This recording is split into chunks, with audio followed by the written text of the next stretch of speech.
আসসালামু আলাইকুম। আজকে এই ভিডিওতে আমরা দেখাবো 7 দিন বোর্ডিং হাঁসের বাচ্চার সম্পর্কে বিস্তারিত তথ্য। যারা হাঁসের খামার করতে চান কিংবা নতুন করে শুরু করতে চান তাদের জন্য এই ভিডিওটি হবে অনেক উপকারী। 7 দিন বোর্ডিং হাঁসের বাচ্চা খুবই সুস্থ ও সবল থাকে। এদের শরীরের গঠন মজবুত, খাওয়ার সক্ষমতা ভালো এবং দ্রুত বড় হয়ে ওঠে। এই জাতের হাঁস খামার লালন পালন করলে অল্প সময়ে ভালো ফল পাওয়া যায়।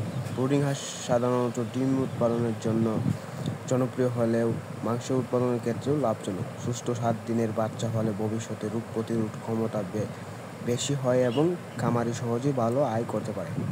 7 দিনের বোর্ডিং হাঁসের বাচ্চার জন্য পরিষ্কার পানি, সুস্থ এবং পরিচ্ছন্ন পরিবেশ খুবই জরুরি।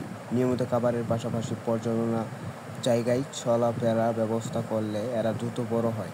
খামারে পর্যাপ্ত আলো, বাতাস এবং রোগ প্রতিরোধের জন্য প্রয়োজনীয় ভ্যাকসিন দেওয়া দরকার।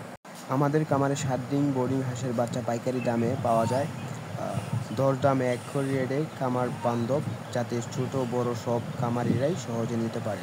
যারা নতুন শুরু করছেন তাদের জন্য বিশেষ ছাড় ও পরামর্শ ব্যবস্থা রয়েছে। আমরা সুস্থ সবল টিকা দেওয়া হাঁস বাচ্চা সরবরাহ করতে পাইকারি দামে এবং খামারিদের জন্য সাশ্রয় উপহার। আর আমাদের কাছে একদিন থেকে যে কোনো হাঁস ও হাঁসের বাচ্চা পেয়ে যাবেন, পাইকারি দামে পেয়ে যাবেন। স্ক্রিনে নাম্বার দেওয়া থাকবে, যোগাযোগ করবেন। সবাই ভালো থাকবেন, সুস্থ থাকবেন। আল্লাহ হাফেজ।